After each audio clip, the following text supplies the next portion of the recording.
Pembahasan selanjutnya ialah berkaitan dengan masalah hukum dari qasar. Jadi hukum qasar ini, bagaimanakah hukum qasar? Maka di sini para ulama mereka semua terbagi menjadi beberapa pendapat.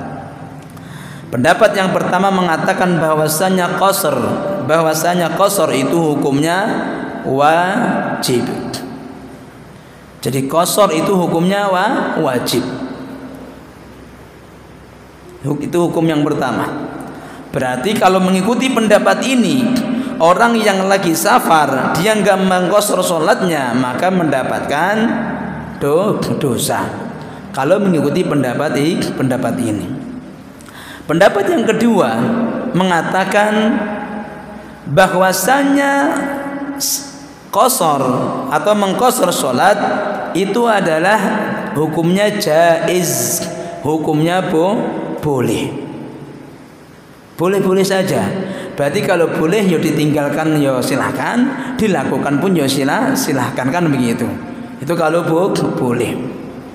Walaupun di sini memang nanti para ulama yang mengatakan boleh tadi mereka nanti berbeda pendapat tentang manakah yang lebih utama antara mengqasar salat atau menyempurnakan salat. Jadi para ulama mereka berbeda pendapat. Jadi manakah yang lebih utama ketika kita safar, apakah mengqasar salat atau menyempurnakan salat? Nanti kita bahas bareng-bareng. Jadi perlu diketahui bahwasanya ulama yang mengatakan lebih sempurna untuk melakukan apa tadi? Itmam, menyempurnakan apa? Salat. Kenapa? Karena bilangan 4 rakaat itu memang lebih banyak daripada bilangan 2 rakaat. Jadi bilangan 4 rakaat itu lebih banyak daripada 2 rakaat. Maka kalau hitung-hitungan 4 sama 2, maka lebih banyak mana? 4. Kan hitung-hitungan nakal. Kita ngikutin pendapat yang mengatakan apa tadi? Afdolnya itmam, ya, menyempurnakan. Kenapa? Karena 4 itu memang lebih banyak daripada 2. Baik dari segi gerakannya, baik dari segi rokaatnya, baik dari segi bacaannya dan yang lainnya. Memang 4 itu lebih banyak daripada 2. Maka dikatakan maka aktsaru fadlan maka aktsaru fi'lan aktsaru fadlan. Kalau memang banyak perbuatannya berarti lebih utama pahalanya atau lebih banyak pahalanya. Itu diantara pendapat yang mengatakan itmam itu lebih sempurna. Maka wajar banyak di antara saudara-saudara kita itu mereka semua ketika safar mereka tidak melakukan apa? Qasar, lebih pingin itmam. Itu pendapat yang pertama. Pendapat yang kedua dengan dalil yang sangat banyak. Yang mengatakan bahwasanya afdolnya ialah ketika safar ialah dilakukan atau mengambil rukhsah yang Allah berikan kepada kita. Jadi afdolnya, utamanya ialah kalau kita lagi safar maka lakukanlah yang namanya qasar dan yang lainnya. Jadi nanti kita baca dalilnya bareng-bareng biar kita tahu. Jadi biar kita tahu, biar kita mantap.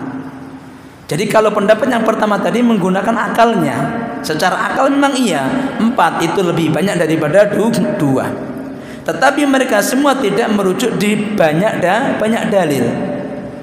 Kalau pendapat yang kedua ini yang mengatakan afdolnya, bahkan ada yang mengatakan sunnah muakkadah. Jadi ulama juga mengatakan bahwasannya qasar itu hukumnya sunnatun muakkadah. Mereka semua enggak melabelkan wajib seperti pendapat yang pertama tadi, tetapi mereka semua memberikan pendapat bahwasanya qasar itu hukumnya sunnatun muakkadah. Sunnatun muakkadah, sunnah yang memang ditekankan, sunnah yang memang kalau bisa dilakukan. Derajatnya sudah mendekati wajib. Kalau sunnah itu tengah-tengah, sunnah muakkadah itu lebih naik lagi. Kalau wajib itu mentoknya, kan begitu.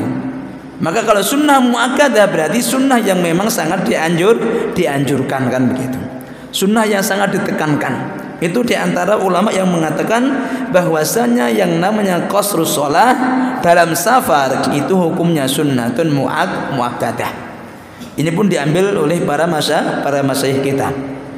Jadi yang mengatakan bahwasanya sholat qasrus shalah itu atau mengqasrus sholat itu hukumnya sunnah yang sangat ditekankan dengan dalil-dalil nanti yang akan kita baca. Di antara dalil ma'asyiral muslimin yang dirahmati Allah Jalla wa Ala, di antara dalil yang pertama yang mengatakan bahwasanya anjuran untuk kita melakukan qasar ketika lagi safar. Jadi dalil yang menunjukkan kepada kita semua bahwasanya anjuran kalau kita melakukan safar maka lakukanlah dengan melakukan qasar ketika melakukan sholat. Di antara dalilnya ma'asyiral muslimin yang dirahmati Allah Jalla wa Ala, dalil yang pertama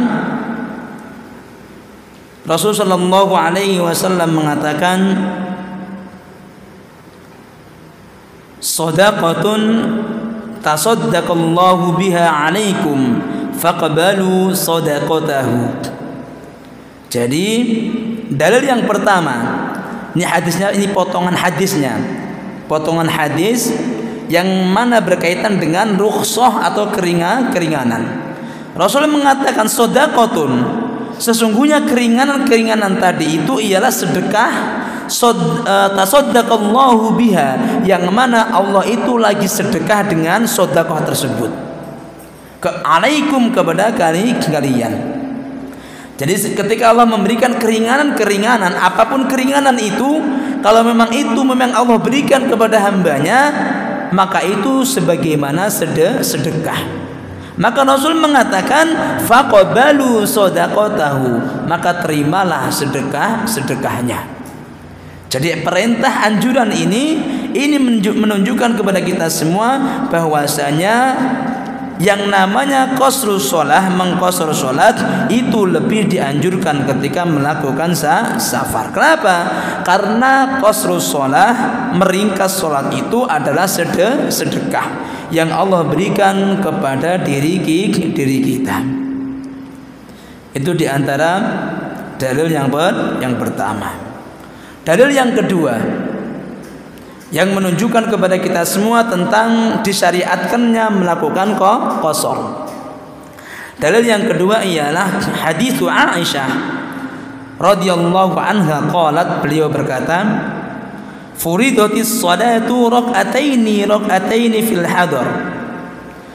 Salat itu awal mulanya diwajibkan 2 rakaat fil hadari, ketika dalam keadaan apa? Keadaan lagi mukim, enggak lagi safar. Jadi awal mula sholat itu berapa? 2. Diwajibkan sholat itu awalnya 2.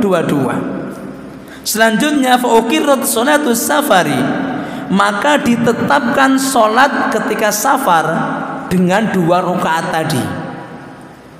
Jadi awalnya 2 rakaat dan ditetapkanlah 2 rakaat tadi untuk dilakukan ketika safar.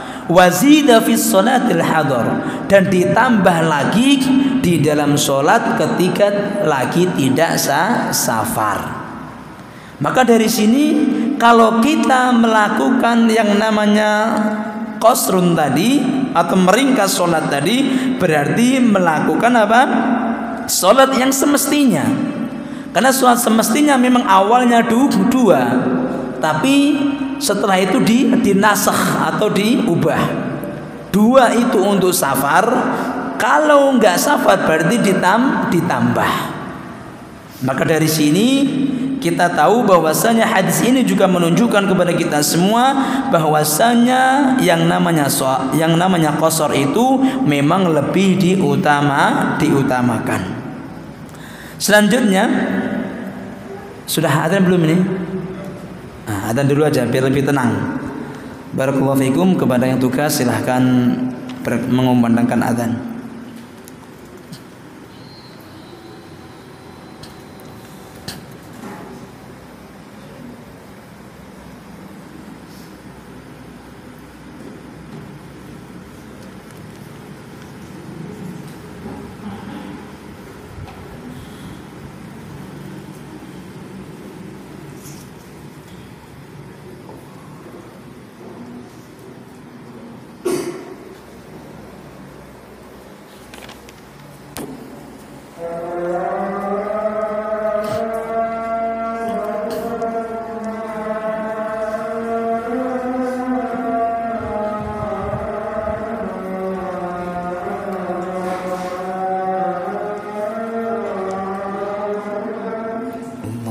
akbar, Allahu akbar.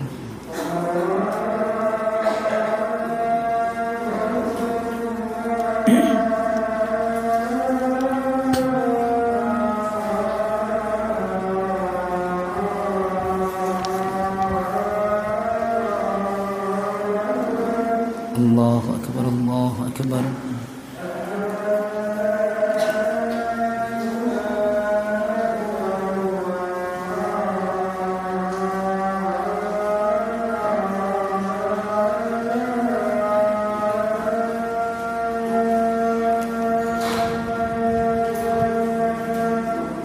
Asyhadu an la ilaha illallah.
الصلاة القائمة محمدا الوسيلة والفضيلة وبعث مقاما محمودا التي وعدته.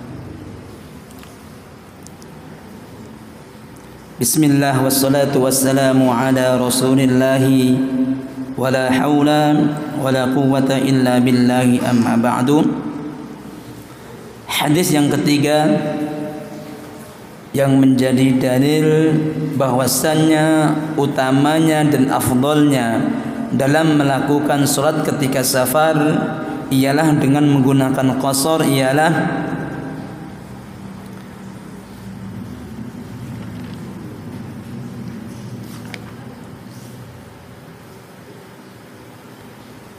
hadis Ibn Abbas radhiyallahu anhu qala, beliau berkata, hadis yang telah diriwayatkan oleh Imam Muslim dan juga Abu Dawud dan juga Imam Nasai, Rasul Ibn Abbas qala berkata, faradallahu salata ala lisani nabiyyikum fil hadri arba'an.